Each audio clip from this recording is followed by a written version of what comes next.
우리 다 같이 합독하시도록 하겠습니다. 모든 사람이 죄를 범하였음에 하나님의 영광에 이르지 못하더니 그리스도 예수 안에 있는 속량으로 말미암아 하나님의 은혜로 값없이 의롭다 하심을 얻은 자 되었느니라. 이 예수를 하나님이 그의 피로써 믿음으로 말미암는 화목제물로 세우셨으니 이는 하나님께서 길이 참으시는 중에 전에 지은 죄를 간과하심으로 자기의 의로우심을 나타내려 하심이니 곧 이때에 자기의 의로우심을 나타내사 자기도 의로우시며 또한 예수 믿는 자를 의롭다 하려 하심이라. 그런즉 자랑할 때가 어디냐? 있을 수가 없느니라. 무슨 법으로냐? 행위로냐? 아니라 오직 믿음의 법으로니라. 아멘. 이 시간 예수 하나님의 공의라는 제목으로 말씀 전해주실 목사님은 독일교회 송민우 목사님이십니다. 말씀 나눠주실 때 큰 은혜 받으시기 바랍니다.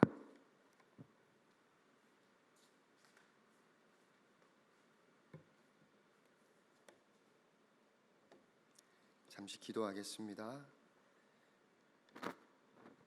은혜로우신 하나님 감사합니다.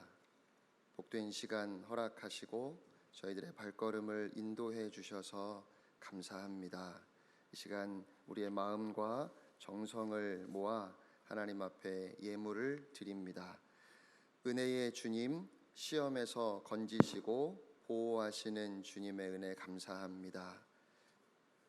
승리의 길을 가신 주님께 찬양 올려드립니다. 주님, 찬양과 영광을 받으시고 이곳에 임재하여 주옵소서. 주님의 은총 감사합니다.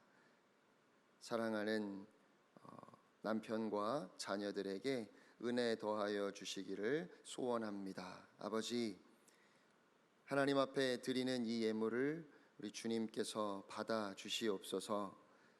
그저 물질을 드림이 아니라 그 마음도, 그 정성도, 그 재능도, 시간도 하나님께 드리오니 주께서 받으시고 주의 나라 확장을 위하여 귀하게 의미 있게 사용하여 주시옵소서. 물질을 드리는 성도들의 간절한 기도의 제목을 주께서 아시오매 하늘에서 들으시고 응답하여 주시옵소서. 예수님의 이름으로 간절히 기도 올리옵나이다.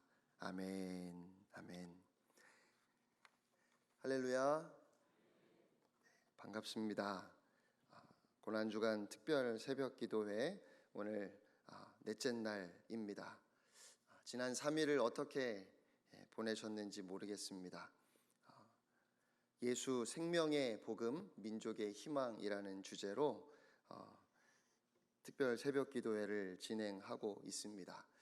특별 새벽 기도회를 통해서 여러분이 복음을 조금 더 이해하실 수 있게 되기를 축복합니다. 또 그 복음을 살아내는 여러분 되시기를 축복합니다. 한번 따라하겠습니다. 예수 하나님의 공의.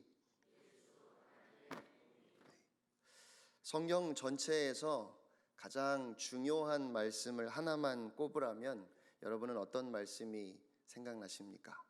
많은 분들이 요한복음 3장 16절을 떠올리실 것 같습니다.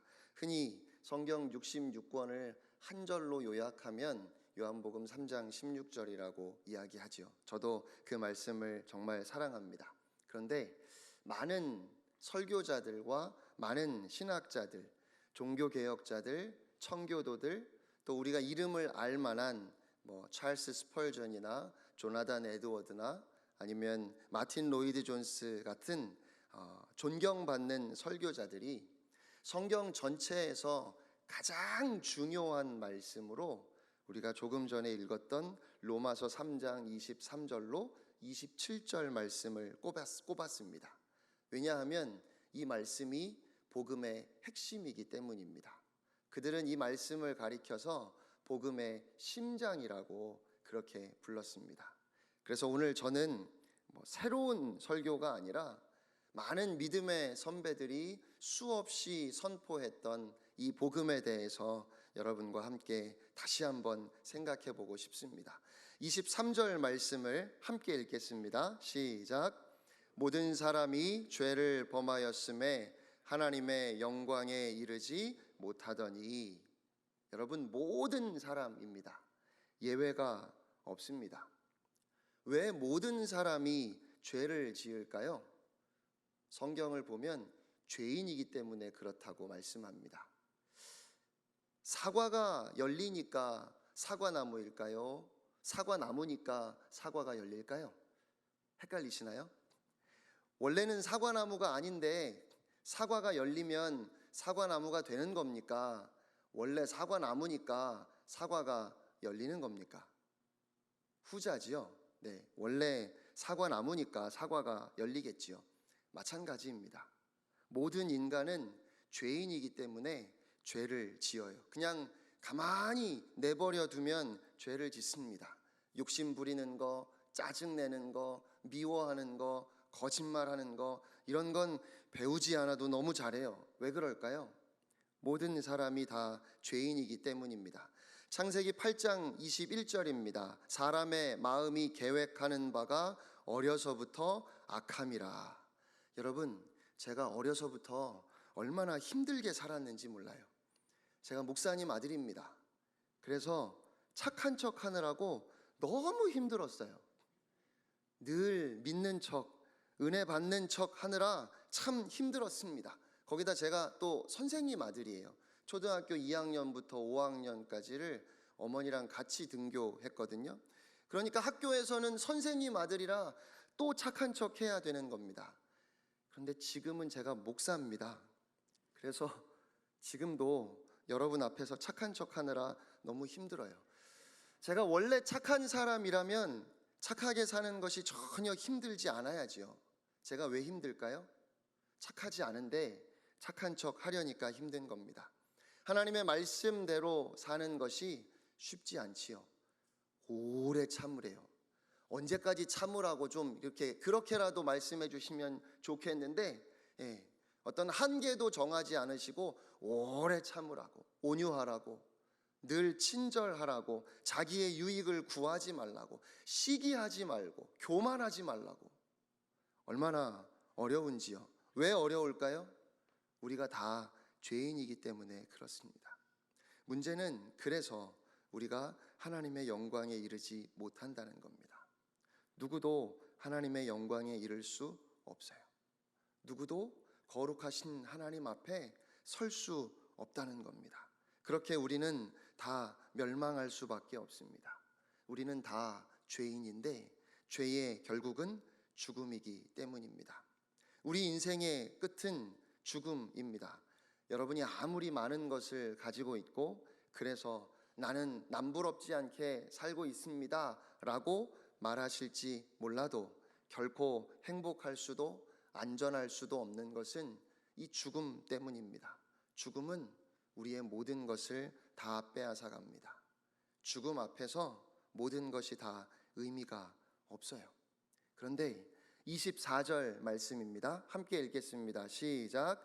그리스도 예수 안에 있는 속량으로 말미암아 하나님의 은혜로 값없이 의롭다 하심을 얻은 자 되었느니라. 아멘. 우리가 그리스도 예수 안에 있는 구속으로 인해 하나님의 은혜로 값없이 의로운 자라 인정받는다고 말씀합니다. 그런데 여기에 아주 큰 문제가 있습니다. 우리는 다 죄를 지었고 그래서 하나님의 영광에 이를 수 없는데 어떻게 그런 우리를 하나님께서 의롭다 말씀하실 수 있을까요? 하나님이시니까, 전능하신 하나님이시니까, 또 하나님은 사랑이시니까 그렇게 하실 수 있을까요? 아닙니다. 하나님은 그렇게 하실 수 없어요. 왜요? 하나님은 완전하신 분이고 하나님은 의로우신 분이니까요. 어떤 사람이 음주운전으로 다른 사람을 죽게 했습니다. 그 피해자가 여러분의 가족 중에 한 사람이라고 한번 생각해 보세요. 그래서 그 음주운전자가 재판을 받게 되는데 혹시 판사가 나는 자비로운 판사입니다. 나는 긍휼이 풍성한 판사입니다. 나는 노하기를 더디하고 용서하는 것을 기뻐합니다. 그러므로 나는 이 사람에게 은혜를 베풀어서 무죄를 선고하고 아무 처벌 없이 자유롭게 풀어주겠습니다 라고 한다면 어떨까요? 여러분은 그 판사에 대해서 뭐라고 하시겠습니까? 너무 훌륭하고 존경받을 만하고 자비로운 판사라고 하시겠습니까? 아니요. 그 판사는 불의한 판사입니다. 의로운 판사일 수 없어요. 여러분, 그래서 여기에 문제가 있다는 겁니다. 의로우신 하나님이 어떻게 죄를 지은 인간을 그냥 의롭다 하실 수 있느냐는 말이에요. 이것이 성경이 가지고 있는 가장 큰 문제입니다. 그런데 이 문제에 대해서 25절에 이렇게 말씀하십니다. 함께 읽겠습니다. 시작. 이 예수를 하나님이 그의 피로써 믿음으로 말미암는 화목 제물로 세우셨으니 이는 하나님께서 길이 참으시는 중에 전에 지은 죄를 간과하심으로 자기의 의로우심을 나타내려 하심이니. 아멘. 하나님께서 길이 참으시는 중에 라는 말씀은 이런 의미입니다.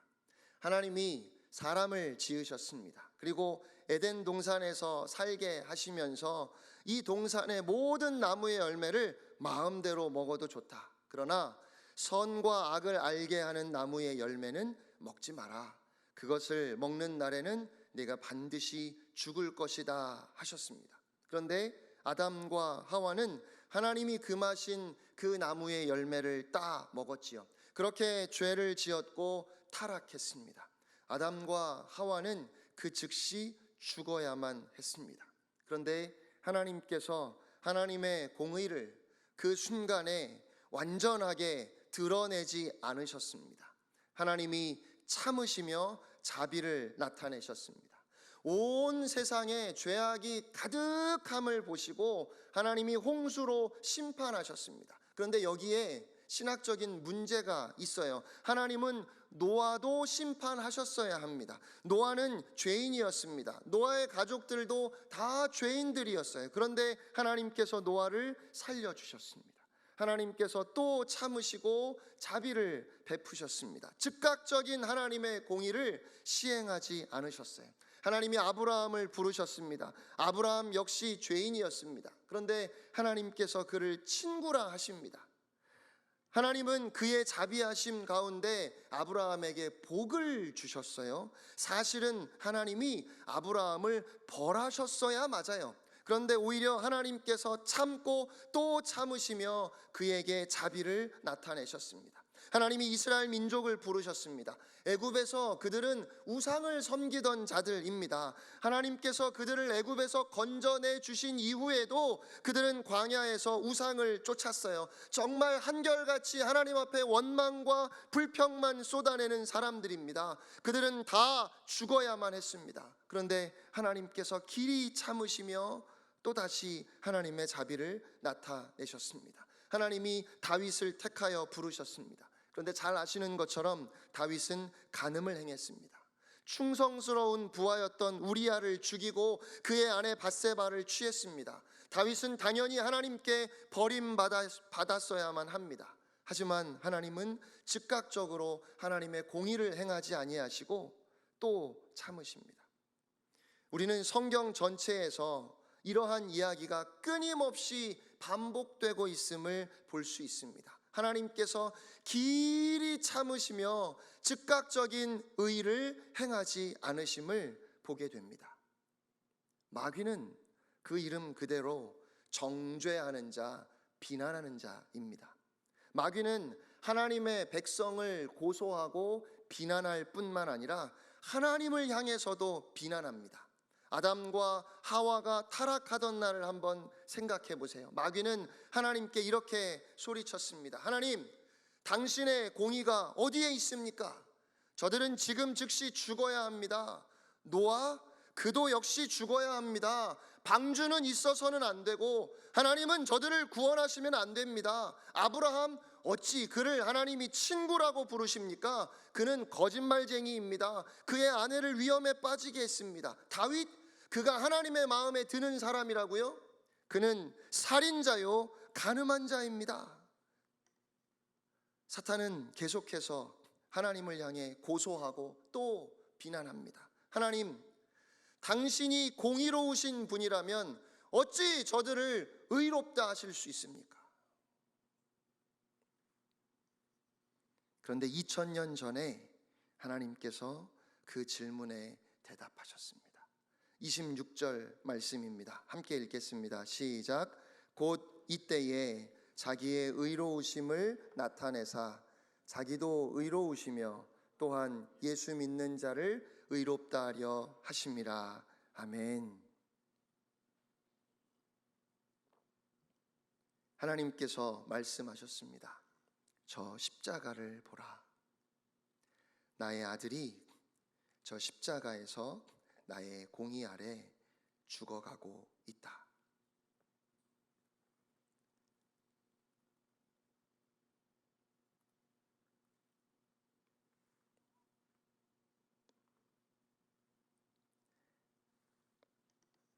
하나님은 그렇게 예수 그리스도를 공개적으로 처형하셨습니다.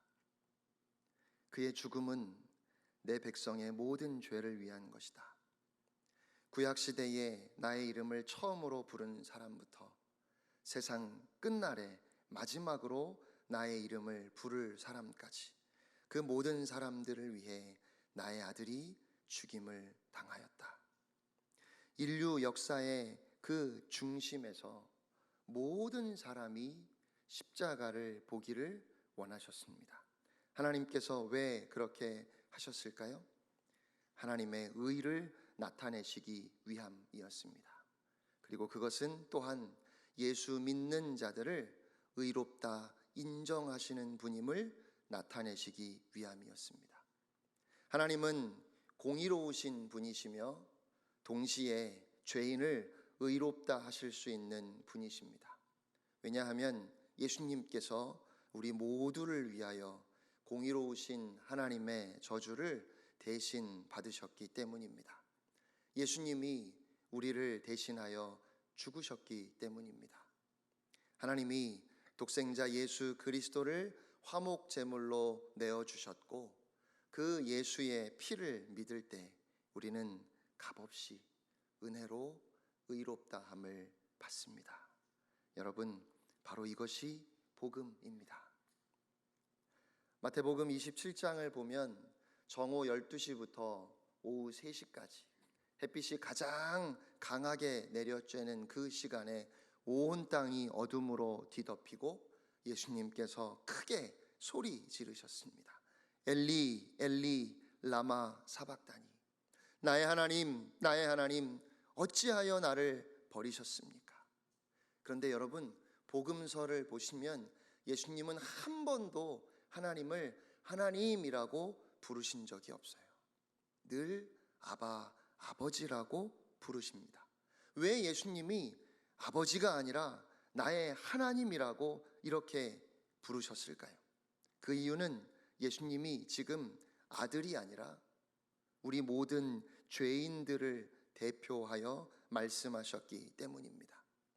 십자가에서 주님이 우리의 모든 죄를 짊어지신 속죄 제물이 되셨습니다. 그리고 어찌하여 나를 버리셨습니까? 라고 크게 소리치셨습니다.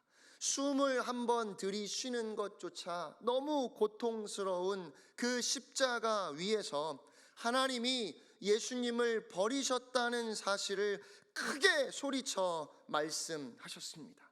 하나님은 우리의 죄로 인해 우리가 받아야 할 하나님의 진노를 예수님께 다 쏟으셨습니다.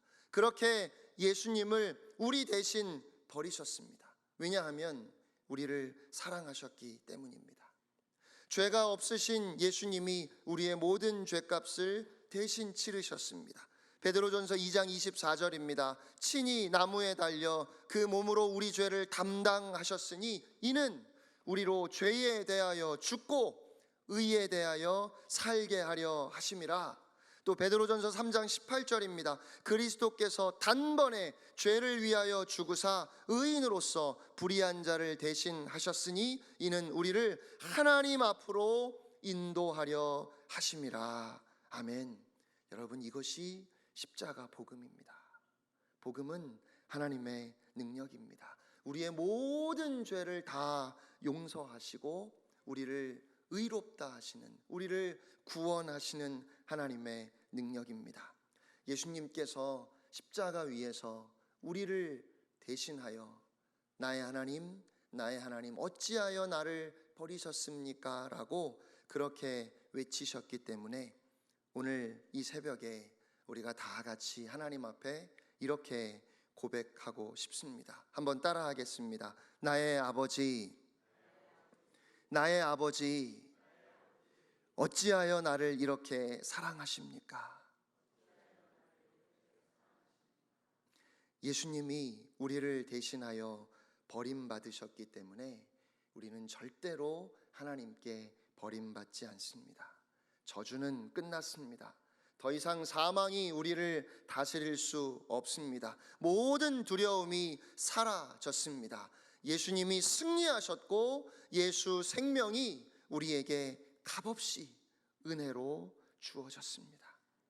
이렇게 말하는 사람이 있을 수 있어요. 어떻게 한 사람이 십자가에서 고난받음으로 모든 사람이 다 용서받을 수 있습니까? 네, 한 사람이 징계를 받음으로 모든 사람이 용서받을 수 있습니다. 왜냐하면 십자가에 달리신 그분이 모든 사람, 전 인류를 다 합친 것보다 더 귀하신 분이기 때문입니다.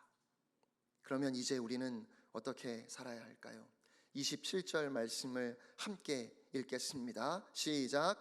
그런즉 자랑할 때가 어디냐? 있을 수가 없느니라. 무슨 법으로냐? 행위로냐? 아니라 오직 믿음의 법으로니라. 아멘. 우리는 아무것도 자랑할 것이 없어요. 주님이 다 이루셨고 그 구원, 그 영생을 선물로 주셨기 때문입니다. 여러분은 오늘 무엇을 자랑하십니까? 좋은 집을 자랑하십니까? 좋은 차, 명품 가방을 자랑하시나요? 많은 사람들이 하나님의 축복에 대해서 이야기합니다. 하나님께서 저를 축복하셨습니다. 하나님이 저를 특별히 사랑하셨습니다. 저는 그것이 우리의 당연한 고백이라고 믿습니다. 그러나 여러분이 하나님께서 나에게 복을 주셨다고 이야기할 때 꼭 기억해야 하는 한 가지 사실은 하나님께서 우리에게 복을 주실 수 있습니다. 왜냐하면 하나님이 우리 대신 그리스도를 버리셨기 때문입니다. 그러면 여러분은 무엇을 축복이라 말씀하시겠습니까? 하나님이 여러분에게 좋은 집, 좋은 차 주시려고 그리스도를 버리신 것이 아닙니다. 하나님이 여러분에게 명품 옷 입히고 명품 가방 들게 하시려고 그리스도를 짓밟으신 것이 아니에요. 그러니까 우린 그런 것을 복이라고 말하면 안 되는 겁니다. 그런 것을 자랑할 수 없습니다.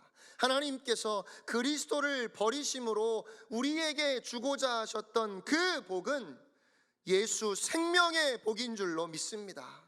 그러면 우리는 다 복받은 사람들입니다. 우리에게 예수 생명이 있기 때문에 그래요. 비록 힘들게 하루하루를 살아간다 할지라도, 비록 병이 들어 연약하다 할지라도 우리는 다 복받은 사람들입니다. 주님이 우리에게 주신 영생, 그것이 이 세상의 그 무엇과도 비교할 수 없는 진정한 복이기 때문에 그렇습니다. 이 복음을 알 때, 진정으로 이 복음을 알 때 하나님께서 나를 위하여 무엇을 하셨는지, 예수님은 나를 위하여 무엇을 하셨는지 이 복음을 알 때 우리의 모든 것이 다 달라집니다. 우리의 마음도, 우리의 생각도, 우리의 말도, 우리의 행동도, 우리의 삶과 우리의 삶의 목적과 가치도 다 달라질 수밖에 없습니다. 우리는 날마다 하나님 앞에 이렇게 고백할 것입니다. 아버지, 주의 은혜가 충분합니다. 주의 은혜가 충분합니다. 저는 저의 일생을 하나님께 드리고 주님만 예배하며 살겠습니다. 저의 생에 그 어떤 어려움을 만난다 할지라도 저는 오히려 주님을 찬양할 것입니다. 왜냐하면 하나님이 저를 위하여 그 복음의 역사를 다 이루셨기 때문입니다. 아버지께서 저 같은 것을 의롭다 하시고 하나님의 자녀 삼아 주셨기 때문입니다. 인생은 누구에게나 조금은 버겁다는 말이 있습니다.